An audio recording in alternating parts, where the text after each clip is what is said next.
জিতেন্দ্র তখন হিন্দি ছবির একজন নামকরা নায়ক। একটা ছবিতে তার নায়িকা ছিলেন লীনা চন্দ্রভারকর। ততদিনে কিশোর কুমারের সঙ্গে বিয়ে হয়ে গেছে তার। তবে ছবির অফারটা বিয়ের আগেই নিয়েছিলেন লীনা। সেই ছবিতে জিতেন্দ্র লিপে গাইবার কথা কিশোর কুমারের। কোনো একদিন শুটিংয়ের পর লীনার গায়ে একটু অন্যমনস্কভাবে হাত রেখে কথা বলেছিলেন জিতেন্দ্র। পরে লীনাই বাড়ি গিয়ে এই কথা বলেন তার স্বামীকে। স্ত্রীর কথা শুনে তো ভীষণ রেগে যান কিশোর কুমার। শুটিং চলাকালীন কোনো দৃশ্যের জন্য লীনার গায়ে জিতেন্দ্র হাত রাখলে কিছু মনে করতেন না তিনি। কিন্তু ঘটনাটি ঘটেছে শুটিংয়ের বাইরে।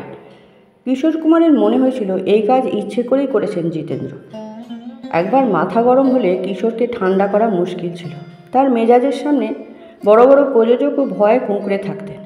লীনার কাছে সেদিনের শুটিংয়ের ইতিবৃত্তি শোনার পর থেকেই তাঁদের গৌরীকুঞ্জের বাড়ির বিশাল ড্রয়িং রুমে ঘন ঘন পায়চারি করছিলেন কিশোর কুমার। মুখখানা থমথম করছে। ততক্ষণে জিতেন্দ্র লীনা অভিনীত সেই ছবির প্রযোজককে বার কয়েক ফোন করা হয়ে গেছে তার। কিন্তু প্রযোজক ভদ্রলোক বাড়িতে নেই। তার সঙ্গে কথা বলতে না পেরে কিশোরের রাগ বাড়ছিল চটচট করে। স্বামীর পায়চারি করার ধরন ও বারবার গম্ভীর মুখে ফোন করা দেখে লীনা মনে মনে প্রমাদ গুনলেন। বিয়ের পর থেকে স্বামীকে এইরকম চেহারায় দেখেননি কখনো। লীনা তাকে শান্ত হওয়ার কথা বলেন। সেই মুহূর্তে স্ত্রীকে কিছু বলেননি কিশোর। লীনা যথেষ্ট বুদ্ধিমতী, বুঝতে পেরেছিলেন ঠিক কী কারণে তার স্বামী আজ এইরকম করছে। তিনি জিতেন্দ্রের ব্যাপারটা ভুলে যেতে বললেন কিশোরকে, কারণ ব্যাপারটা নিয়ে শুধু শুধু টেনশন করার কোনো মানে হয় না। জিতেন্দ্র এমনিতে খুব ভদ্র, হয়তো কিছু না ভেবেই লীনার কাঁধে একবার হাত রেখেছিলেন। কিন্তু কিশোর কুমার অন্য ধাতের মানুষ। তার মনে হয়েছিল জিতেন্দ্র অপমান করেছেন লীনাকে। সেদিন ওই ছবির প্রযোজককে ফোনে না পাওয়া পর্যন্ত ডিনার পর্যন্ত করেননি কিশোর। প্রযোজককে বলেন, আপনি আগামীকাল সকালেই আমার বাড়িতে একবার আসবেন, আপনার সঙ্গে দরকারি কথা আছে। এদিকে ডিনারের সময় লীনা স্বামীকে জিজ্ঞাসা করেন, তিনি কি পরদিন শুটিংয়ে যাবেন? কিশোর বলেন, নিশ্চয়ই যাবে। শুটিংয়ের ডেট নষ্ট করে প্রডিউসারকে অযথা অসুবিধায় ফেলা ঠিক নয়। কিশোর কুমার যখন ডেকেছেন না জানি কী ব্যাপার, সেই প্রযোজক সাত সকালে ছুটলেন গৌরীকুঞ্জে। তিনি ড্রয়িং রুমে অপেক্ষা করছেন কিশোর কুমারের জন্য। কাজের লোক এসে মশালা চা দিয়ে গেলেন। বাড়িতে কেউ এলে তার প্রিয় মশালা চা দিয়ে অতিথিকে আপ্যায়ন করতেন কিশোর কুমার। ভদ্রলোক সবে চা শেষ করেছেন। টেবিলে রাখা সেদিনের খবরের কাগজে চোখ বুলাচ্ছেন। সেই মুহূর্তে কিশোর কুমার ড্রয়িং রুমে এলেন। প্রযোজকের সঙ্গে এটা ওটা নিয়ে গল্প করছেন। শুটিং কেমন চলছে জানতে চাইলেন। কথাবার্তা তখন শেষের দিকে। প্রযোজক একটু অবাক হলেন। কিশোর কুমার তাকে কেন ডেকেছেন সে কথাই বলছেন না। ভদ্রলোক একটু উসকুস করছেন। তখনই কিশোর কুমার আসল কথাটা পারলেন।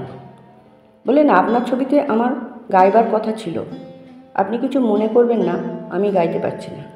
কিশোর কুমারের কথা শুনে প্রযোজকের মাথায় বজ্রাঘাত। কাউকে কথা দিয়ে কিশোর কুমার কখনো কোনো প্রযোজকের সঙ্গে এরকম করেছেন বলে তো তার জানা নেই। কিশোর কুমারের কথা শুনে তিনি আমতা আমতা করতে লাগলেন। বিনীতভাবে জানতে চাইলেন কেন তিনি গাইতে চান না। কিশোর কুমার তখন সমস্ত ঘটনা সংক্ষেপে বলেন। যেহেতু বিয়ের আগেই লীনা আপনার ছবিতে সাইন করে শুটিং শুরু করেছিল, তাই ওর শুটিং আমি বন্ধ করছি না। কিন্তু আপনার ছবির হিরোর কিভাবে এত সাহস হয় আমার স্ত্রীর গায়ে হাত রেখে সে কথা বলে? শুধু আপনার ছবি বলে নয়, এরপর থেকে জিতেন্দ্র যেসব ছবিতে কাজ করবে কোনো ছবিতেই আমি গাইব না। ওর লিপে আমার গাইবার প্রশ্নই ওঠে না। একবার কোনো ব্যাপারে সিদ্ধান্ত নিলে তা থেকে কিশোর কুমারকে নিরস্ত করা মুশকিল। সেই প্রযোজক অনেক অনুনয় বিনয় করেও তার ছবিতে গান গাওয়ানোর ব্যাপারে কিশোর কুমারকে রাজি করাতে পারলেন না। খবরটা জিতেন্দ্রর কানে গিয়ে পৌঁছল। কিশোর কুমারের এইরকম একটা সিদ্ধান্তের কথা শুনে জিতেন্দ্র বেশ ভয় পেয়ে গেলেন। কিশোর কুমার সত্যিই তার লিপে গান গাওয়া বন্ধ করে দিলে তো সর্বনাশ, নায়ক হিসেবে তার বাজার পড়ে যাবে। জিতেন্দ্র ছুটলেন কিশোর কুমারের কাছে। এরপর হাতে পায়ে ধরে গান গাওয়ানোর ব্যাপারে রাজি করালেন। কিশোর কুমারের কাছে জিতেন্দ্র ক্ষমাও চেয়ে নিলেন। এই ঘটনার পর জিতেন্দ্রের লিপে কিশোর কুমারের গান গাইতে আর কোনো বাধা রইল না। কিশোর লীনার পারিবারিক বন্ধু হয়ে গেলেন জিতেন্দ্র। কিশোর কুমার তার কাজের ব্যাপারে যে কতখানি প্রফেশনাল ছিলেন এই একটি ঘটনাতেই তার প্রমাণ মেলে। যেহেতু গোটা ব্যাপারটা তার স্ত্রীকে কেন্দ্র করে, কিশোর কুমার ইচ্ছে করলে লীনার শুটিং এক কথায় বন্ধ করে দিতে পারতেন। কিন্তু সেটা না করে নিজেই ওই ছবিতে না গাইবার সিদ্ধান্ত নেন। পাশাপাশি আরও একটা ব্যাপার লক্ষ্য করার মতো, কিশোর কুমার ছিলেন ক্ষমাশীল। তিনি জিতেন্দ্রকে অনায়াসে ফিরিয়ে দিতে পারতেন, কিন্তু তা করেননি। একটা নরম মন ছিল কিশোরের। তার মতো বহুমুখী প্রতিভার অধিকারী এক সৃজনশীল মানুষের ক্ষেত্রে এটাই স্বাভাবিক। তাঁকে যারা ব্যক্তিগতভাবে চিনতেন, ঘনিষ্ঠভাবে মেলামেশা করেছেন, এইরকম অনেকের মুখে শোনা গেছে কিশোর কুমার কোনো রকম ছল চাতুরি কপটতা পছন্দ করতেন না। একসময় মানুষের সঙ্গে খোলামেলাভাবে মেলামেশা করতে গিয়ে প্রচুর ঠকেছেন। পরবর্তীকালে জনপ্রিয়তম এক গায়ক হিসেবে আত্মপ্রকাশ করার পর স্বার্থন্বেষী লোকজনকে দূরে সরিয়ে রাখতে ইচ্ছে করেই পাগলামি করেছেন। বলা যায় সাংসারিক জীবনে পাগলামির অভিনয় করে গেছেন দিনের পর দিন, বছরের পর বছর। আর এমনই নিখুঁত ছিল সেই অভিনয়, অনেকেই ভাবতেন এত প্রতিভাবান হয়েও কিশোর কুমার লোকটা পাগল ছাড়া কিছুই নয়। তার এই পাগলামির নানান গল্প বাজারে চালু ছিল বেশ ভালো রকম। সেসব কথা পরে আবার জানাবো। ধন্যবাদ।